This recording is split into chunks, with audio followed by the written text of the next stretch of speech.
Hey, so I'm in my shorts and sandals. I got a little bit of syrup here.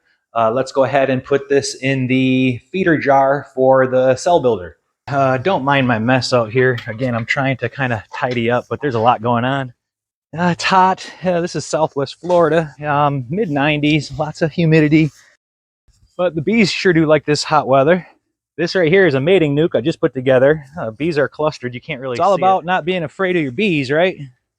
I mean, they might bounce off my head here and there, but they're more interested in foraging. I don't really think they care what I'm doing. My cell builder is over here. Right now, my cell builder, I'm just using a 5-frame nuke. And one of the observations I'm making, again, you can't see it, is I see a very small pile of dead bees in front of the entrance.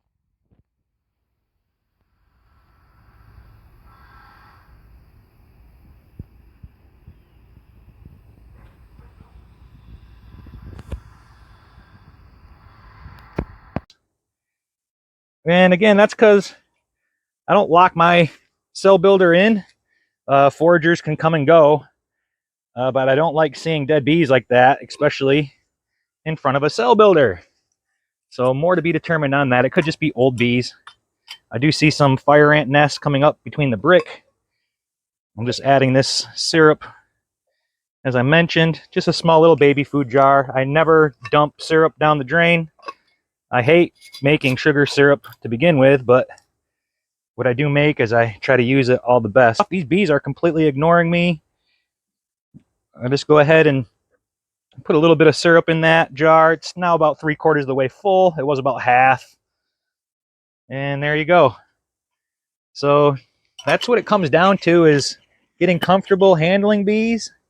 I think the queen rearing part, when you start understanding genetics and gentleness, that's the key for me anyhow. And yeah, my propolis trap thing, I don't think it worked out that well, or I just didn't give enough time. The cardboard spacers I was using, the bees chew through that, obviously. But that's all, you guys. Thanks again for tuning in. Get out there and have fun with your bees. Yeah, and one of the other things I'm still trying to figure out is how to make proper mating nukes. I'm using 5-frame Jester nuke boxes currently and adding 2 frames of brood. But if my goal is to do 30 to 60 queens per week, I'm going to have to get away from that and start using mini mating nukes. So that's something I'm still considering. Here's another challenge with my mating nukes. See, we got the infamous oak. I can only assume that was coming from one of my colonies because it's small. So that could have been a colony that I thought pretty much absconded. They may have absconded, I don't know, but I'm just going to get a Jester with a food frame that's spun out, and I'm going to shake them and get them in a bucket, or get them in a box. Okay, folks, so this is what we're looking at here. I have a long pole with a bucket on it. I got a towel covering this to kind of keep the robbing down at bay. They've been closed up for just an hour or so, and I just cracked the entrance, and I kind of slide the Jester up in the front, but they have just a little crack on the bottom to get in the door. I'm waiting for the sun to go down, and then when it gets darker out, I'll set these up higher on a stand. But for now, I just want to kind of let them mingle. All right, folks, so here we go. It's been a few more moments, and you'll see I removed the towel. I kind of have the Jester on a inverted bucket.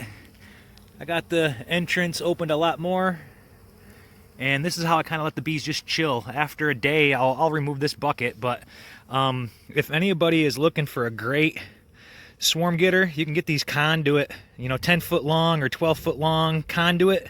It's real hard and sturdy. I just used a bucket. Now you can either try to zip tie it and tape the bucket in place. You might have better luck flattening out the end and slide it right underneath the lip and then screw it, and that way it won't go anywhere until the plastic rips.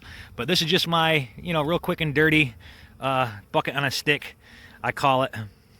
And instead of trying to invert the bucket and dump the bees, it's better just to kind of let the bucket sit down and then look inside to find the the queen. I caught the queen with my bare hands. I didn't get that on video, but I just reached right in there, grabbed her with my fingers. I got to get used to that anyhow, raising queens. Enough of the queen clips and all these gadgets. Just get used to picking up a queen with your bare hands, and it's going to make things a lot easier.